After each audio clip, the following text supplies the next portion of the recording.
Assalamualaikum dan salam Malaysia. Madani kembali bersiaran dalam Iris Wanita Dinamik Karisma Inspirasi. Bersama-sama dengan saya Hani Hamid. Saya Zack Kirana. Dan Alhamdulillah hari ini hari ke-6 ya Zack. Kita dah masuk dalam bulan Ramadan ini dan kita rasa cukup bersyukur dan kita doakan agar dapat lalui hari-hari yang seterusnya dengan penuh rasa kedamaian, ketenangan dan lancar hendaknya. Betul. Hari ini saya tenang betul tengok Hani dengan berpakaian suci seperti ini. Kan, itulah konsepnya Ramadan. Kan. Tapi itulah dia menyelitkan juga tentang rasa keinsafan juga kesyukuran. Insaf disebabkan dalam kita, pertama sekali bersyukur. Sebab walaupun kita dalam keadaan serba kekurangan, kita masih lagi ada hidangan untuk kita makan dan masih ada ramai yang nak hulurkan bantuan untuk menyediakan hidangan untuk kita berbuka puasa. Tapi rasa insaf disebabkan dalam situasi kita ni rasa macam serba tak cukup. Tetapi bayangkan situasi saudara-saudara kita yang berada di Palestin. Kadang-kadang macam tak ada makanan langsung untuk dimakan. Betul. Itu orang kata dalam umat Islam seluruh dunia meraihkan ibadah puasa dengan meriah sebenarnya kan. Makanan sana sini, tetapi Gaza masih lagi dibelenggu dengan perang dan sekarang ni yang paling penting kan, dia dah lebih 5 bulan mereka yang orang kata apa, perang tu masih lagi melanda dengan hebatnya ya. Dan berbeza dengan negara-negara Islam yang lain, kita ni macam-macam perkara yang kita rasa senang untuk kita jalani ibadah puasa, tetapi di sana kalau kita tengok, kita baca dan sebagainya kan, mereka kebuluran, pelbagai penyakit, menggigil kesejukan dan yang paling rasa terkesan adalah apabila mereka ni masih lagi dalam ketakutan kalau masih dibedil bom. Ya, betul. Jadi kita manfaatkan bulan-bulan ini untuk kita panjatkan doa kepada mereka yang hanya mampu berbuka puasa di antara runtuhan rumah mereka dan berbekalkan apa sahaja yang ada. Dan saya baca ada juga kadang-kadang mereka hanya ada sebiji tomato dan juga sebiji timun untuk dikongsi bersama dengan sebuah keluarga. Jadi kita harapkanlah, kita doakan agar penghantaran bekalan dan juga bantuan untuk mereka akan dipermudah Allah, insya-Allah. Betul, amin. Betapa cekalnya mereka untuk orang kata apa, ada daya survival tu setiap hari. Mereka sebenarnya cuba makan untuk hidup. Tapi kita kat sini macam saya kata tadilah, ramai yang hidup untuk makan. Dan berlaku pembaziran. Kalau kita tengok kan, setiap kali bazar Ramadan dah tutup, sampah merata-rata. Sisa berpejal kalau kita tengok memang banyak-banyak sangat kan. Dan kajian menunjukkan bahawa pembaziran makanan meningkat antara 15 hingga 20% semasa Ramadan berbanding dengan purata bulan-bulan yang lain. Ya, dan difahamkan sebanyak 90,000 tan makanan dibazirkan dan dibuang di seluruh negara sepanjang bulan Ramadan dan pada tahun lalu. Dan harapnya tahun ini kita istiqamah untuk berjuang untuk tidak ulang kesilapan yang sama. Orang kata apa, ke arah lebih baik orang kata kan. Dan hidup ni kan sebenarnya memang seperti Hani kata satu perjuangan kan. Cuma fokusnya berbeza. Macam Zack, setiap kali Ramadan Zack ada satu fokus lah yang memang Zack akan kejar dan insya-Allah akan tercapai. Kalau dengan ada keizinan Allah, itu Zack nak khatam Al-Quran lah kalau boleh setiap kali Ramadan. Dan semalam dah masuk ke juzuk ke-12. Alhamdulillah. Tu Zack, kalau Hani? Kalau Hani, fokus Hani pula nak kurang bercakap. Bercakap bila perlu. Hani sekarang bila perlu kan? Kalau biasa kalau bercakap hari-hari biasa bahaya. Bahaya jugalah. Dan apa yang penting, beli apa yang perlu saja. Apa yang penting. Dan itulah kata kadang-kadang kita fokus untuk tak beli berlebihan supaya tidak ada lebihan sisa makanan selepas usainya berbuka puasa nanti. Tapi cuma itulah antara macam nak beli tu kan, perlu dengan teringin sama tak Zack? Itu susah nak jawab. Lagi kita ni perempuan kan, soalan itu memang bahayalah untuk dijawab. Nanti orang kecam kita kan, sebab jawapan kita memang ke arah nafsu biasanya kan. Dan kalau kita tengok kan, memang ini dilema wanita sebenarnya. Teringin sebenarnya tidak semestinya perlu. Bimbang kalau yang kita nak tu semata-mata kerana nafsu sahaja. Ya, sebut tentang teringin, sesekali teringin juga nak tahu. Apa yang orang ramai teringin sangat nak makan berbuka nanti. Jadi jom kita saksikan kisah ini. Jom.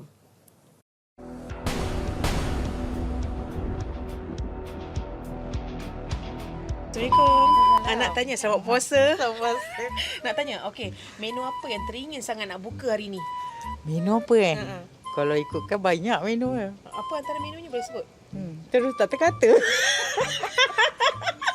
Spaghetti carbonara kot. Oh, lagi? Dengan sizzling chicken. Wow. Buka puasa masak ke beli?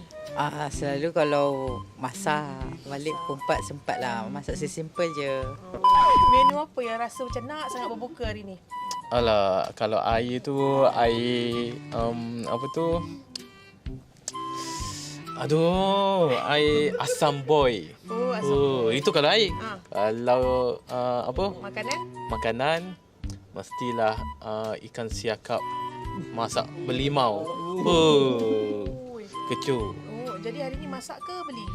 Masaklah. Jimat kos. Menu apa yang teringin sangat hari ni nak buka? Hari ni nak masak ikan siakap sos cili Thai Cairo Aming. Wow, jadi hari ni memang masak lah hari ni? Memang hari-hari masak. Nasi dagang. Wow, nasi dagang. Okey. Itu menu teringin. Kalau hari ni, kalau buka puasa, masak ke beli? Oh, beli. Menu apa alamak. Sebab hari ni buka kat office, so tak ada fikir menu apa nak ni. Oh, okey. Oh, yalah, masak ke beli? Belilah. Beli sebab hari ni pergi bazar kat Putrajaya, so mesti menu macam-macam ada. Penuh tangan lah. Kalau saya mutabak. Oh, mutabak. Ya. Okey. Kalau hari ni buka puasa, masak ke beli? Makan kat rumah, wife masak. Oh, wife masak. Untung yang ada isterinya. Isteri tengah masakkan. Tapi untuk hujung minggu ni, apa kata bagi isteri rehat. Betul. Tapi ada juga isteri yang kata macam tak payah. Dia kata biar saya yang sediakan. Betul. Tapi apapun pilihan anda, pastikan anda jangan adanya unsur-unsur pembaziran. Betul. Dan kita sedih sebenarnya bila kita tengok makanan-makanan terbazir. Jadi anda kata makanan tu masih elok, apa kata kita jadikan dia lauk untuk kita bersahur. Ya, betul. Dan baik, sebelum kita ke perbincangan utama kita bersama-sama dengan tetamu nanti, kita nak bawakan terlebih dahulu bingkisan Extra Iris. Betul. Dalam bingkisan kali ini kita nak bawakan kisah pemilik nama Nur Syahidah Aimullah, iaitu penghidap blepharophimosis, iaitu kelopak mata tak normal. Namun kekurangan yang ada pada diri beliau ni tidak menjadi penghalang untuk menjadi seorang usahawan yang berjaya. Jadi dalam bingkisan Extra Iris ini, jom kita saksikan.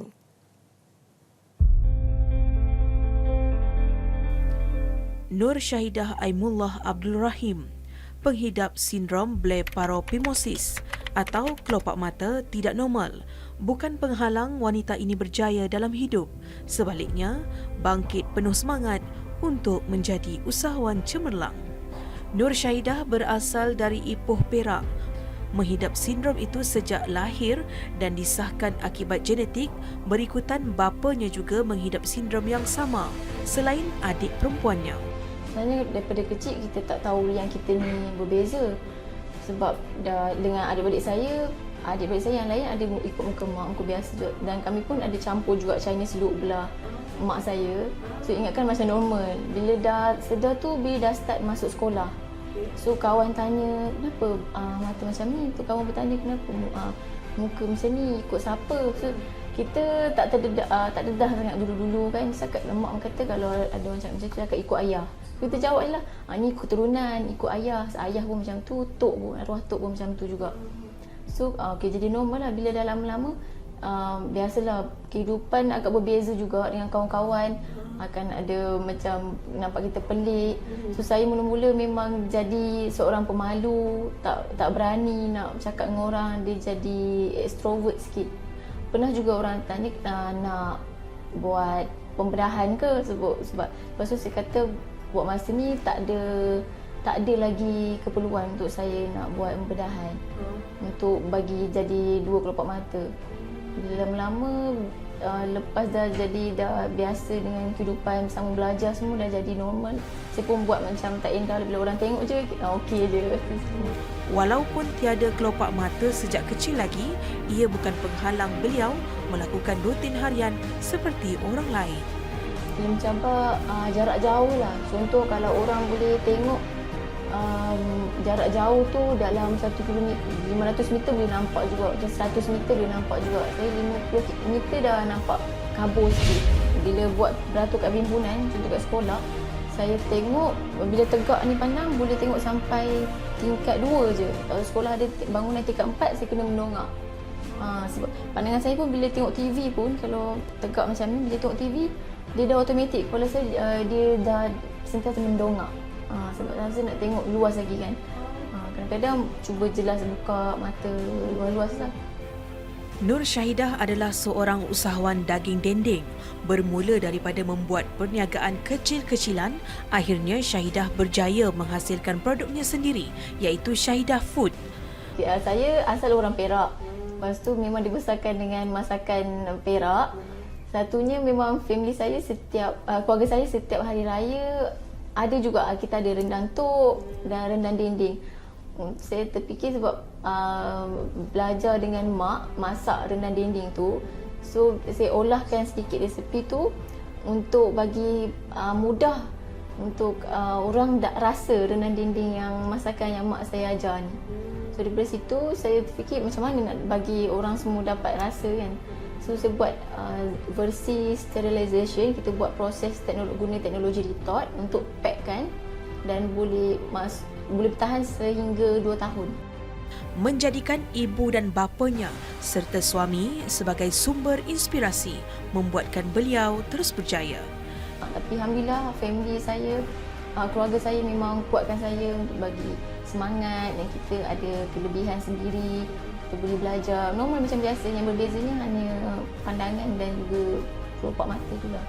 Bagi diri Syahidah, hargailah apa yang ada pada diri walaupun kekurangan, kerana kekurangan itulah akan membawa kepada kejayaan dan kesempurnaan. Kita sebagai wanita, walaupun kita ada kekurangan, tapi sebenarnya itu adalah kelebihan kita. Kita tak boleh nak menukar takdir, nak menyalahkan takdir. Apa yang kita perlu buat adalah menggunakan kelemahan dan kekurangan dan kelebihan kita ni agar boleh berjaya dalam kehidupan, insya-Allah.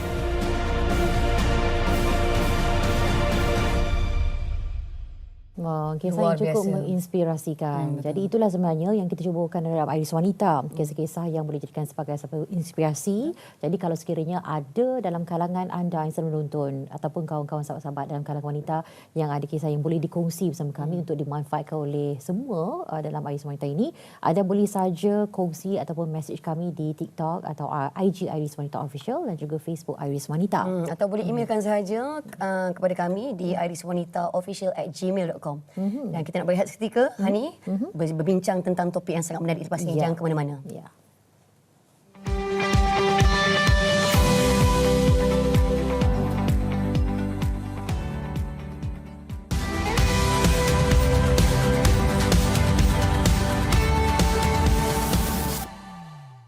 Baik, kita membawakan fokus utama perbincangan kita untuk hari ini. Dan pertama sekali saya nak tanya, dan tahukah anda sebenarnya bulan Mac adalah bulan kesedaran endometriosis? Di mana penyakit ini sebenarnya sangat signifikan kerana endometriosis ini bukan sahaja memberi impak kepada terhadap keadaan fizikal dan juga sosial, malah juga kesan terhadap mental wanita, terutama ketika kehidupan mereka dalam fasa ataupun tahap produktif.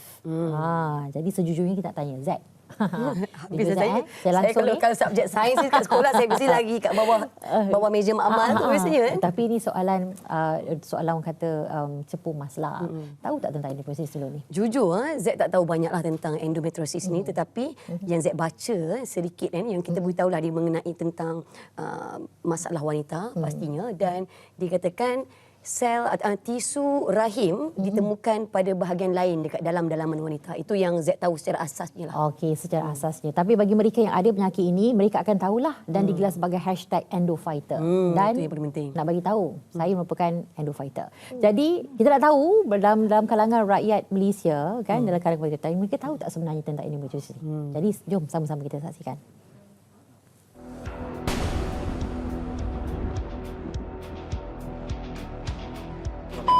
Jalani pemeriksaan kesihatan? Pernah? Oh, pernah kan? Okey, rasanya berapa kali pernah pergi? Last tahun lepas lah. Oh, okey. Tahu tak endometriosis tu apa? Metriosis. Fotosintesis saya tahu. Tahu pernah tak buat pemeriksaan kesihatan?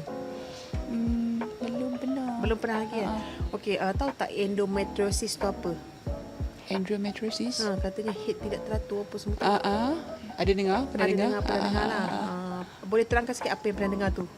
Pernah dengar pasal benda tu membahayakan lah kalau macam ketumbuhan Oh, ya ke? If lah kalau salah, sorry. Okay. Pernah tak jalani pemeriksaan kesihatan? Pernah, tapi tak ingat bila. Rasanya dah lama kot. Oh, okey. Tahu tak endometriosis tu apa?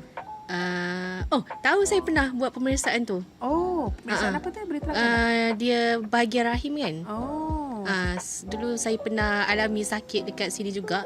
So dia ada terangkan endometriosis tu lah. Macam ketumbuhan kecil. Ada yang besar, ada yang kecil, ada yang di peringkat awal. Yang saya tahu dia adalah ketulan darah head yang dia tak dirembeskan.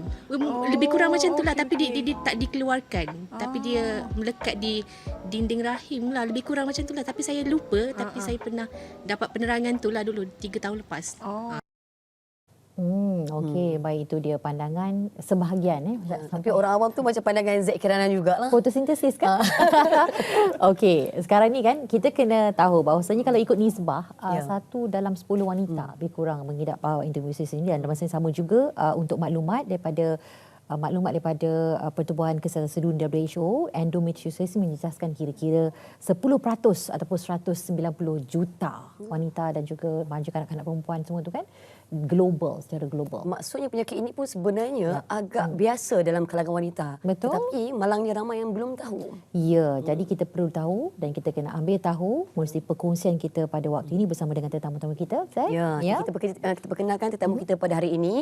Tetamu kita yang pertama iaitu Profesor Dr. Mukri Hamdan, merupakan seorang pakar sakit puan dari Pusat Perubatan Universiti Malaya. Selamat datang. Apa khabar, Prof? Mengapa baik, Zack? Puasa setakat ni okey ya? Okey, Alhamdulillah. Dan sebelahnya pula, kita ada Puan Mohanita Azrina binti Muhammad, merupakan Timbalan Presiden Persatuan Endometriosis Malaysia atau MyEndosis, dan juga merupakan pesakit endometriosis sendiri. Apa khabar, Puan? Alhamdulillah. Hari ini sihat. Sihat. Jalan jauh hari ini untuk datang ke sini? Ya, betul. Dari jauh, dari Ipoh lagi. Musafir pada bulan Ramadan demi wanita. Betul. Terima kasih dapat bersama kami sebab ini perkongsian ilmu yang sangat penting untuk kita baruarkan kepada semua. Dan pertama sekali mesti kita tanya pada yang pakar lebih dahulu berkenaan dengan penjelasan dan juga fakta khusus tentang endometriosis, dan pasti juga ada perkongsian data terkini yang boleh kita kongsikan bersama dengan para penonton. Terima kasih, Hani. Terima kasih, Zack. So, kita memang sedia maklumlah endometriosis ini seperti yang Zack cakap tadi ialah bila tisu itu ditemui di luar daripada rahim yang sepatutnya berada di dalam rahim lah. Kita panggil dia endometrium. So, benda tu jelas daripada bukan baru, dan benda-benda tu kita tahu disebabkan oleh rahim tu bila dia period, dia keluar daripada hujung tube tersebut lah. Untuk yang terkini, mungkin kita boleh tahu teori-teori itu dah berubah. Dan ada juga teori yang mengatakan ada jangkitan daripada usus yang boleh menyebabkan keluar ke peritoneum, yang mana telah diprovenkan oleh beberapa kajian, dan kita di Universiti Malaya pun tengah melakukan research lah berkenaan tu, dan dapat research grant daripada kementerian untuk buat research tersebut. Yang terkini untuk symptoms dan diagnosis, mungkin saya boleh bagi tahu simptom yang sebelum ni senggugut sahaja, tetapi dah bertambah kepada period yang lebih banyak, dan juga perasaan badan yang tak berapa sihat. Dan yang terkini untuk diagnosis ialah sekarang ni, dulu mungkin kena buat laparoskopi untuk buat nak tahu ada endometriosis. Walau bagaimanapun European Society dan banyak society yang di International Society mengatakan tak perlu buat laparoskopi, dan dengan symptoms dan juga pemeriksaan fizikal dan ultrasound adalah memadai untuk kita diagnosis endometriosis. Sebab macam Hani tahu, diagnosis tu agak lama untuk kita dapat, hingga 7 hingga 8 tahun secara average untuk dapat diagnosis endometriosis. So ni kerana orang takut sebab kena ada buat laparoskopi atau kena menjalani pembedahan baru kita dapat tahu penyakit tu. Walau bagaimanapun secara klinikal examination kita boleh dapat tahu tanpa surgery. Tadi kita dengar daripada pakar sendiri kan. Tapi sebagai seorang pesakit sendiri kan, kalau Puan boleh kongsikan kan, macam mana bila Puan boleh perasan yang mungkin keadaan diri berubah ke, atau macam mana yang masa tahu penyakit itu dialami, dan mungkin Puan boleh kongsikan Bagaimana segalanya bermula? Saya rasa segalanya bermula ketika saya cuba nak dapatkan anak. Jadi selepas sekian lama saya cuba dapatkan anak yang nombor 3. Jadi saya tak dapat, jadi saya jumpa pakar. Apabila kita berjumpa dengan pakar buat scan, dia nampak rahim saya retrovert, iaitu rahim terbalik ke belakang. Jadi dia sarankan untuk laparoskopi lah. Laparoskopi saya buat, lepas saya buat laparoskopi tersebut, dia mendapati saya ada mengidap endometriosis dan perlukan rawatan segera, itu cucuk lah, lukrin selama 6 bulan. Macam hormon lah. Hormon lukrin. Berhentikan period kita 6 bulan. Ya, dia berhentikan period kita selama 6 bulan. Kemudian selepas tu alhamdulillah saya mengandung. Saya ingatkan lepas dah mengandung tu semua dah tak ada apalah. Tapi setahun selepas itu sakit senggugut yang sangat-sangat teruk saya tak pernah alami sehingga saya terpaksa masuk ke hospital dan doktor sarankan untuk saya jalani rawatan. Kali anak pertama dengan anak kedua belum alami tak sesuatu ada. Itu yang macam terkejut jugalah sebab bila nak dapatkan anak yang ketiga tiba-tiba tak boleh secara normal. Jadi terpaksa kita pergi jumpa doktor kan untuk itu. Kemudian sekarang ni sampai sekarang lah masih saya ambil pil hormon untuk stabilkan, sebenarnya untuk bantu sahaja. Okey, baik. Itu ada untuk bantu saja. Tapi nanti kita akan kongsi tentang perawatan nanti sebab kita bercakap tentang gejala tu dulu Prof. Mana kita tengok rata-rata yang mengambil masa 7, 8, 9 tahun malah baru tahu sebab apa, takut dengan rawatan yang sekarang ada, tapi dia rasa macam itu hanya penyakit pelvis yang biasa-biasa saja. Tapi hakikatnya kita pun tak tahu apa sebenarnya itu tanda-tanda simptom yang betul spesifik yang berkaitan dengan endometriosis. Macam pengalaman orang kata kaitkan endometriosis dengan kesuburan. Macam Puan sendiri dah ada 2 orang anak. Anak ketiga baru tahu ada endometriosis juga. Dan ada juga yang dari awal lagi bujang pun dah tahu ada. Dia macam lain, berbeza-beza. Ni sangat rumit sebenarnya. Jadi apa boleh kita kongsikan? Betul, macam Hani cakap lah, memang rumit untuk tahu endometriosis ni dan dia ada kategori, iaitu tahap yang kita letak, iaitu tahap 1 hingga 4. Yang mana tahap 1 tu hanya beberapa lesion yang kita nampak di peritoneum berbanding tahap 4 tu yang mana dia dah affect ovari kita, menyebabkan addition di lekatan di rahim dan di tube lah. Yang tu yang dia akan datang dengan infertility, masalah kesuburan dan senggugut yang kuat. Tapi saya setuju ramai yang tak tahu pun ada endometriosis sehingga dia suka nak dapat anak ataupun memang mengalami kesakitan yang teruk baru dia datang. Dan ada juga yang datang seawal sekolah lagi, budak sekolah, bila dia datang dengan senggugut yang kuat dan bila kita dah rule out anything else dan kita tahu ini endometriosis dan kita dah kena bagi rawatan lah. Itu dia. Jadi boleh kau kata penyakit ini boleh saja dirasai dan dialami oleh pelbagai peringkat sebenarnya. Betul. Daripada remaja sampailah yang dah dewasa, yang dah ada anak-anak sekalipun. Dan kita sebenarnya sebagai wanita, sebenarnya saya rasa kita perlu buat kempen tentang endometriosis ini seawal usia remaja lagi, khasnya untuk anak-anak perempuan lah kan. Dan bercakap tentang kesedaran ni kan, mungkin Puan boleh kongsikan kan. Apabila Puan bergiat aktif dalam My Endosis kan, pada pandangan Puan sendiri, sejauh mana tahap kesedaran wanita terhadap penyakit ini? Mungkin boleh ceritakan. Saya rasa tahap kesedaran masih rendah. Saya rasa ramai wanita, remaja-remaja tidak tahu bahawa senggugut kronik ini adalah bagi mereka senggugut biasa saja. Jadi bila mereka mengalaminya, kita ni sebagai yang pernah mengalaminya, kita tahu betapa sakitnya keadaan tu dan betapa kuatnya mereka menahan keadaan tersebut. Dan saya rasa sangat kita sebagai endofighter kan harus bantu mereka sedar bahawa sakit senggugut ataupun sakit pelvis yang teruk adalah tidak biasa. Okey, kita kena pastikan, biasakan bahawa itu adalah tidak biasa. Tapi cuma kadang-kadang ada setengah tu dia ada senggugut teruk tapi tak ada kaitan pun dengan endometriosis. Okey, jadi kita nak tahu perkaitan tu, senggugut teruk, sakit pelvis yang berterusan dan juga endometriosis saling berkait ataupun tidak sebenarnya. Okey, ikut definisi ni kalau sakit senggugut tu berada waktu menses lah during period time. Tapi kalau kita panggil chronic pelvic pelvic pain tu, dia walaupun tak period pun dia akan rasa kesakitan tadi lebih daripada 6 cycle berturut-turut, serta kita dah exclude infection dan pregnancy lah maksudnya. So memang ada kaitan dan kalau kita panggil senggugut tu ada juga kategori primary ataupun secondary, maksudnya ada sebab dan tiada sebab. Yang tiada sebab tu maksudnya masa daripada dia matang jadi balik, so dia dah start hormon tu tak berapa stabil, mungkin ada sakit sedikit lah selepas dia balik. Cuma yang kebanyakannya lah secondary, maksudnya endometriosis adalah yang pertama lah of the list. Tapi kemungkinan juga ada adenomyosis, yang mana adik-beradik lah, endometriosis dengan adeno. Macam puan tadi, dia pernah ada anak sebelum ni, so mungkin dia ada adenomyosis yang mana dia contain dalam rahim sendirilah. So itu adalah adenomyosis.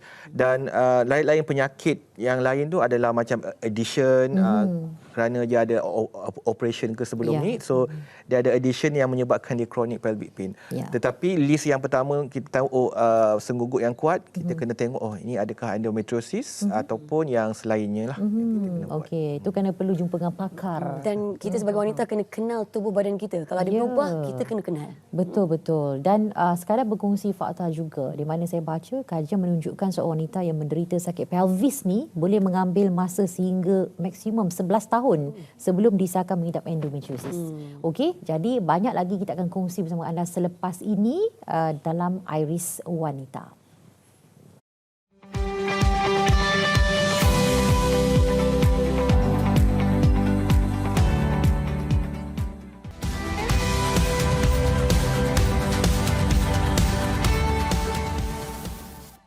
Baik, kembali dalam Iris Wanita, kita membincang tentang endometriosis. Wanita perlu tahu sebab dari usia remaja, sekolah pun dah kena, apatah lagi kita yang dah dewasa ni. Jadi kena caknalah, kalau ibu dia kena tahu apa perubahan anaknya, anak gadisnya, dan begitu juga sebaliknya. Sekarang ni kita nak bawakan kembali perbincangan bersama dengan tetamu-tetamu kita. Kita nak tanya Prof sendiri.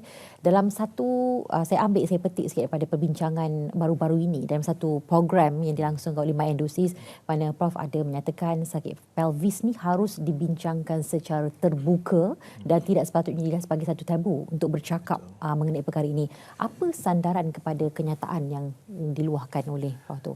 Betul Hani. So saya terlibat dalam advisory board secara international, dan bukan hanya Malaysia tapi negara ASEAN selalunya. Kita selalu normalisasikan sakit senggugut ni. So bila dia cakap kat mak dia, mak dulu pun sakit juga macam ni. So takkan you tak boleh tahan, ataupun dia cakap dengan kawan-kawan dia, I pun sakit, alah boleh je kerja. So takut diskriminasi tu antara sebab dia dah pernah rasa dan dia kata ni benda yang sama, dan I sakit, kenapa you kena lebih daripada saya lah. So that's why kita rasa kena cakap dengan terbuka, dan doktor secara terbuka juga kena mendengar apakah sakit ni disebabkan oleh endometriosis atau ada benda-benda yang lain yang kita miss. Dan juga lelaki juga perlu lebih, atau suami lelaki juga kena cakna juga pasal benda ni, sebab kadang-kadang bos tu lelaki dia tak tahu, tak faham kenapa ni, dan mungkin bos wanita pun kadang tu, I pun sakit juga, kenapa you nak ni kan. Diskriminasi kat situ lah. Tetapi kita sebagai doktor lelaki, kita faham apa yang dia lalui, dan kita perlu tengoklah apa yang dia orang buat. Tabu ni macam period banyak ke period sikit ke, tak boleh nak cakap dah, sebab tak sesuai untuk cakap openly. Jadi sebenarnya kita memang bersikap terbuka sebenarnya untuk memastikan kesihatan kita terjaga. Terutamanya kalau ketika kita masih lagi orang kata usia remaja kan.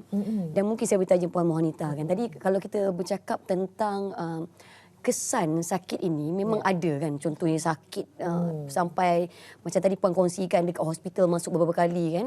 Boleh tak Puan kongsikan mungkin pengalaman diri sendiri macam mana endometriosis itu memberi kesan, impak dalam kehidupan, dan mungkin secara keseluruhannya orang-orang yang berkaitan dengan penyakit ini, macam mana kesan dia, impak dia? Impaknya lebih pada negatif lah sebab orang lihat kita, diorang rasa macam kita ni ngada-ngada kan. Saja-saja buat sakit. Sakit dalam perut tak nampak kan? Sakit dalam perut kan. Tapi kita ni terpaksa bergantung kepada ubat tahan sakit untuk ni. Jadi dia sebenarnya kalau kita lihat, dia lebih pada memberikan kesan kepada fizikal dan juga mental. Mental tu. Mental. Ada kawan-kawan saya yang hadapi depresi, hadapi anxiety kerana kesakitan ni, menahan kesakitan tu. Jadi dia ganggu kualiti kehidupan kita tu. Jadi kebanyakan yang macam tu. Kalau macam Puan sendiri, tahap paling teruk sekali alami impak itu macam mana? Saya rasa masa tu masuk ke hospital lah. Jadi saya terpaksa tinggalkan anak saya. Jadi kita anak kecil lagi masa tu terpaksa masuk ke hospital, keluar masuk hospital. Kemudian kerja kita pun terganggu kan, kita terpaksa cuti daripada kerja walaupun kita kerja setengah kawan-kawan tu kerja biasa sendiri pun, tapi masih lagi mengganggu aktiviti harian kita. Kita tak boleh nak macam exercise lebih, senaman lebih sebab kita rasa pelvic tu sakit. Jadi dia mengganggu sebenarnya. Dia emosi dan mental. Ya, betul. Memberi kesan yang orang tak nampak sebenarnya. Orang tak nampak. Ya, dan difahamkan macam Puan sendiri kata setiap 3 bulan mesti kena jumpa dengan doktor. Disebabkan saya sampai macam kena bawa dengan kerusi. Terpaksa jalan pun macam tak nampak. Kita jalan limp kan, macam terjengkit-jengkit sebelah sebab terlalu tahan sakit. Betul. Dan bagaimana sebagai pesakit endometriosis Puan berhadapan dengan masyarakat sekeliling secara umumnya dan juga yang dekat dengan kita, maknanya kawan-kawan, kawan sekerja, majikan, semuanya? Setakat ni alhamdulillah lah. Kalau kata kawan-kawan faham, ada setengah suami pun faham, keluarga kan, ahli keluarga. Tapi kebanyakannya bukan semua yang faham. Jadi dia orang selalu cakap, oh ni mengada-ngada je ni, tak nak sikit je sakit tu tapi dibuat-buat lebih. Tapi kadang-kadang itu kita bukan sengaja nak buat. Sakit tu kita memang betul-betul sakit sangat. Dah tak tahan dah sakitnya. Itu yang tanggung sebenarnya kan. Kita tahu kita menggelupur lagi kat rumah pun sakit perut, kau senggugut macam mana keadaan dia. Benar, sebab dia dalam masa yang sama dia kena macam, kalau kita tahu kita ada endometriosis, kita boleh declare, kita bagi tahu saya ada endometriosis. Kalau anda period pain, senggugut teruk, saya berganda-ganda lagi teruk. Macam tu. Dia kena bagi tahu orang macam faham. Jadi kalau mereka ke sekeliling kita faham tentang konsep tersebut, maka tidak akan ada tu, walaupun ada macam ada je lah ni kan. Pernah alami ke?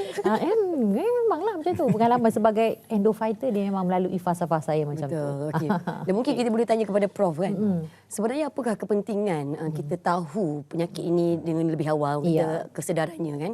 Dan macam mana perkara ini kita boleh uruskan pada peringkat awal. Mungkin doktor boleh kongsikan. Betul.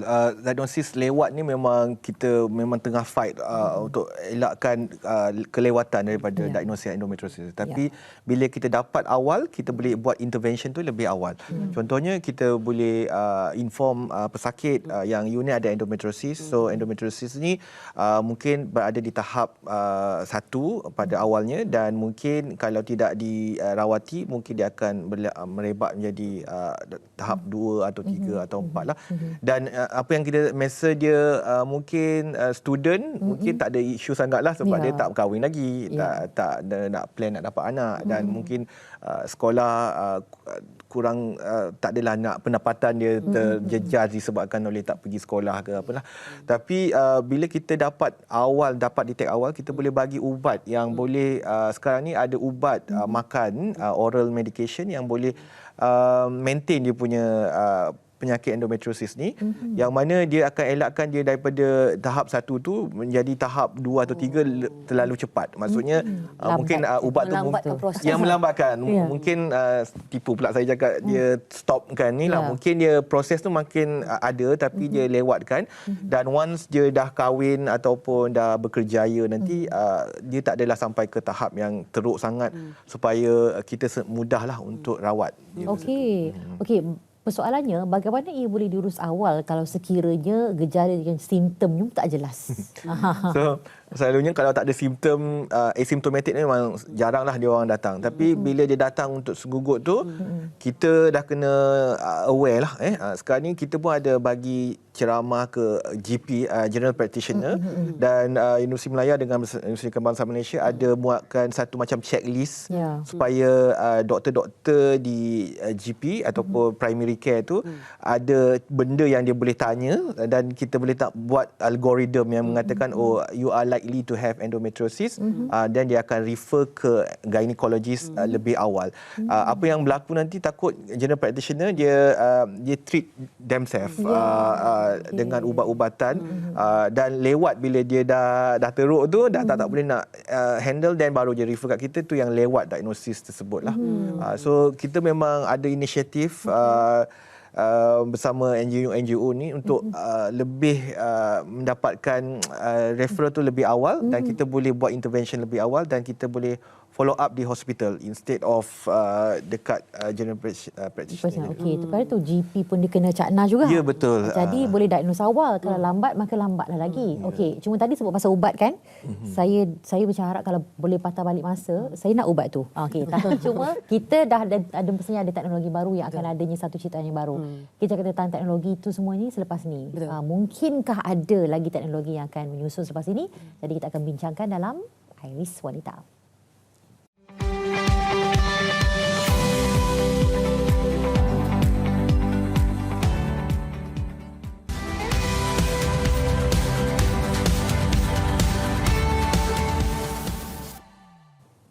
Kembali dalam Aris Wanita, dan kita masih membicarakan tentang endometriosis, wanita perlu tahu kan.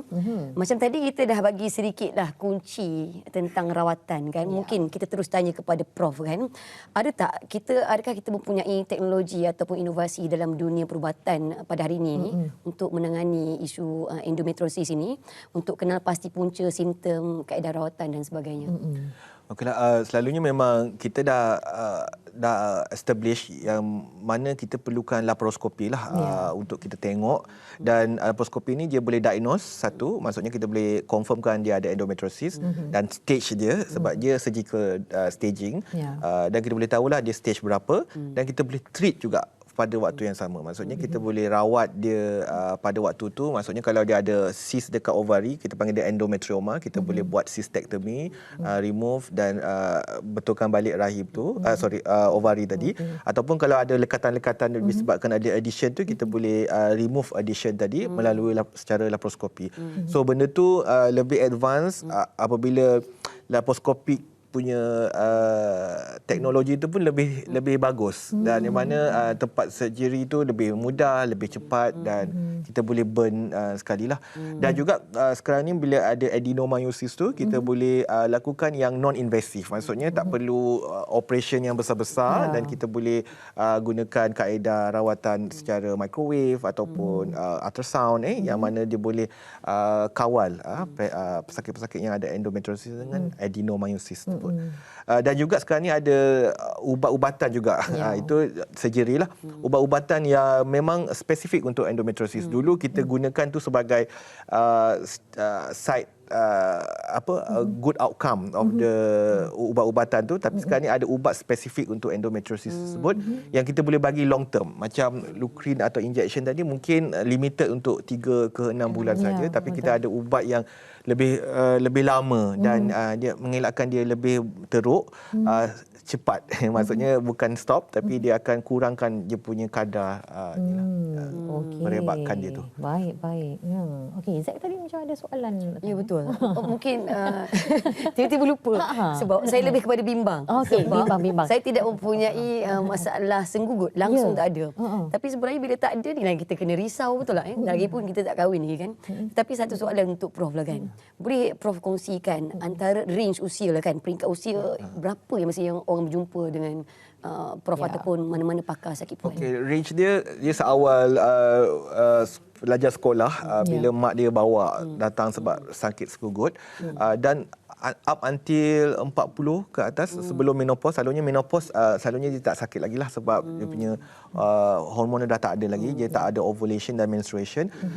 Tetapi saya sebagai pakar kesuburan, selalunya kita akan dapat daripada range reproductive age. Maksudnya umur 20, maybe 20 early 20s to maybe 40s macam tu. Memang dia akan datang untuk sukar mendapat kehamilan dan kita buat investigation. Of course lah wanita dan lelaki. Dan kita akan buat scan dan kita masa tu kita baru find out dia ada endometriosis. Sebab kadang-kadang tu dia ada senggugut tapi dia tak reveal. Maksudnya masa kita actively tanya senggugut ada tak? Baru dia cakap ada. Kalau dia sendiri pergi senggugut pergi hospital mungkin dia tak. Simpan je benda tu. Ya betul. Wanita ni kuat katnya. Dia timpan je rasa biasa kot. Dan dia tak data lah. Okey, ataupun ada dalam kalangan wanita tak tahu apa itu senggugut. Dia rasa tersakit je. Mungkin orang lain pun dapat kan. Kan dia rasa sama je. Okey, kerana itulah bila adanya kata hashtag #endofighter ni kan, jadi mereka juga dalam mana-mana penyakit sekali. Saya rasa macam bila ada kumpulan sokongan, mereka akan lebih kuat menghadapi masa-masa yang suram itu. Jadi bagaimana My Endosis membantu dalam soal itu? My Endosis ni membantu dalam beri sokongan lah. Sokongan secara emosi.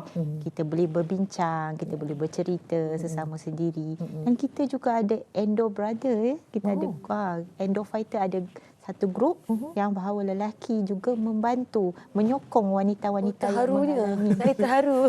Endo Brothers. Ada juga Ada. Dan mereka banyak bantu kami, memberikan sokongan kepada kami. Jadi kita kata kalau tentang Endofighter ni, My Endosis, dia banyak bagi pengetahuan awal, kita banyak pergi jumpa, pergi seminar, kita beritahu anak-anak wanita-wanita muda ataupun remaja penjagaan tentang haid, tentang senggugut, apa itu senggugut biasa dan apa itu senggugut kronik yang perlukan bantuan.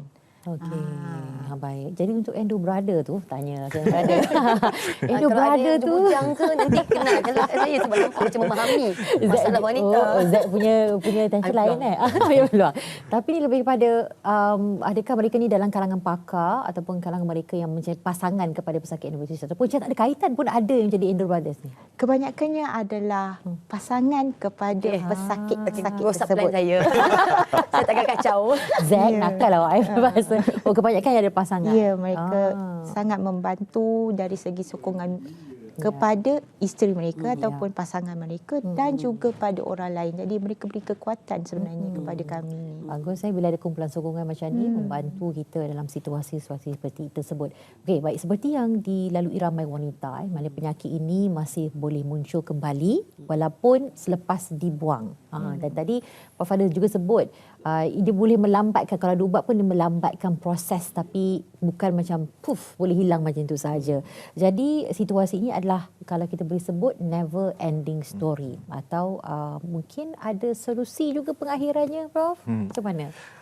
Memang susahlah nak dapatkan solusi penuh lah, total solution. Cuma benda ni kita tahu endometriosis ni disease yang kita pernah enigmatic. Enigma ni je tak boleh nak menanglah dengan dia. Kita boleh kawal dia, kita boleh rawat dia, tapi kita tak boleh nak menang sangatlah. Cuma kita akan kontrol simptom-simptom tu dengan ubat-ubatan. Banyaklah sekarang ni research frontiers ni sekarang ni ada diagnosis yang cuba menggunakan ILIO, tak ada kat Malaysia lagi lah. Kita pergi conferences kan dan juga ada rawatan-rawatan yang terus direct ke endometriotic lesion tu yang belum dikomersialkan. Cuma kita kena tunggulah research ni ambil masa jugalah untuk kita dapat solusi yang tetaplah. Cuma selalunya endometriosis ni you have to live with it. That's why penting My Endosis dan juga counselling kepada patient tu. So bila you ada endometriosis, you kena faham you memang live with endometriosis. You apa yang you kena buat, apa yang you perlu buat, macam Hani cakap tadi, ada yang buat acupuncture, ada yang ada breathing technique. Kita ada PhD student yang buat breathing technique, it's actually improve sakit during dysmenorrhea. Ada beberapa lagi cara-cara cognitive behavioral technique yang boleh mengurangkan sakit. Itulah. Cuma hanya symptomatic relief saja. Untuk rawat eradicate endometriosis tu agak sukarlah ni. Ya, betul. Dan kita belum jumpa lagi jalannya. Dan setiap pesakit endometriosis ni unik ataupun dia macam lebih kurang sama ataupun macam mana? Unik. Ada yang sakit sampai tak boleh nak jalan. Ada dalam teruk sangat tapi tak perasan. Ada bila sakit sangat bila kita masuk mungkin stage 1 macam itulah. So dia agak unik lah. Dan satu orang yang sama tak mestinya serupa. Bila saya scan dia ada ovari, kadang-kadang ada 2 ovari dan bila kita ada buat IVF di PPUM, kita banyak benda ni. Masa nak ambil telur tu, kita suka nak akses tempat telur untuk kita buat rawatan IVF tersebut. So endometriosis memang challenging lah, pesakit yang challenging untuk rawatan IVF juga. So dia bukan nak kena samakan dengan tube tersumbat ataupun male factor. So dia punya perawatan tu lebih sikit. Ya, lebih sebenarnya. Harga diri wanita, kita boleh tengok macam mana sebenarnya mereka menahan sakit. Dan saya rasa risiko penyakit untuk wanita memang sangatlah tinggi sebenarnya. Betul. Dan pakar sakit puan pun dia macam harus yang betul-betul spesifik yang tahu tentang endometriosis. Dia tak semuanya betul-betul pakar tentang tu. Okey, jadi apa pesanan yang boleh disampaikan kepada semua para wanita apa yang mungkin memang dah tahu penderita gitu #endofighter ni dan juga dia rasa macam dia ada gejala tu tapi dia takut kan. Jadi pesanan silakan. Saya rasa pesanan yang paling utamalah untuk pesakit-pesakit ataupun wanita yang mengalami sakit yang mereka dapatkan bantuan. Jumpa dengan pakar, jangan rawat sendiri.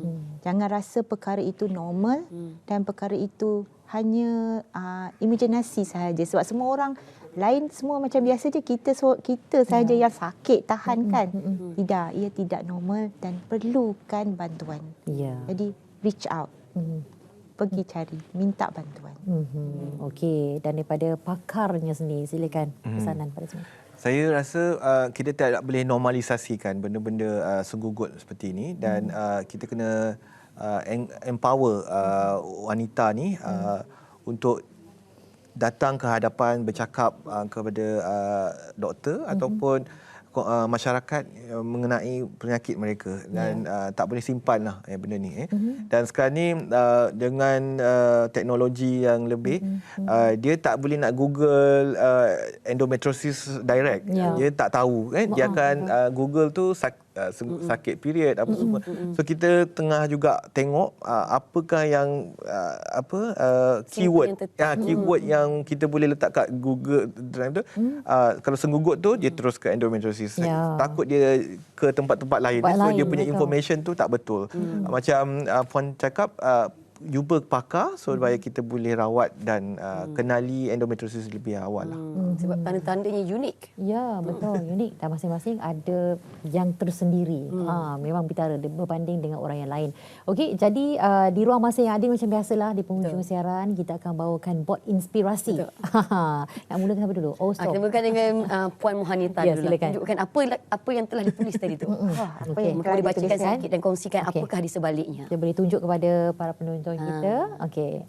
Apa kata-katanya tu, Puan? Kenali diri anda dan minta bantuan. Sayangi dan perkasakan diri anda sendiri. Okey. Ini sesuai apa yang Puan kongsikan tadi, mesti pesanan tadi kan? Ya, betul. Ya, baik. Daripada wanita untuk wanita. Ya, betul. Okey, daripada lelaki. Ini lelaki pula. Apa tu? Endo brother. Endo brother. Silakan. So saya rasa berkaitan juga dengan endometriosis. So kebiasaannya mungkin tak normal. Kita tak boleh normalkan dan kena berani bersuara.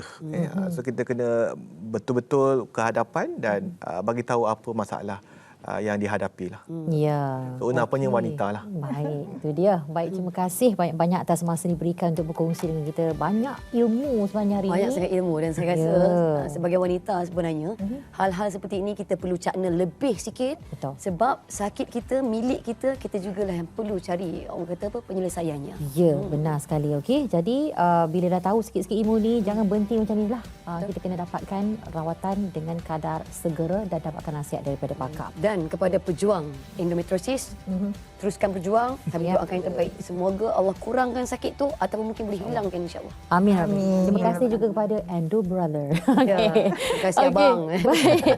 Sampai di sini saja untuk siaran Ais Wanita pada kali ini. Okey, sampai kita jumpa lagi insya-Allah. Saya Hani Hamid. Saya Zaid Kirana. Jumpa lagi. Jumpa minggu depan. Bye.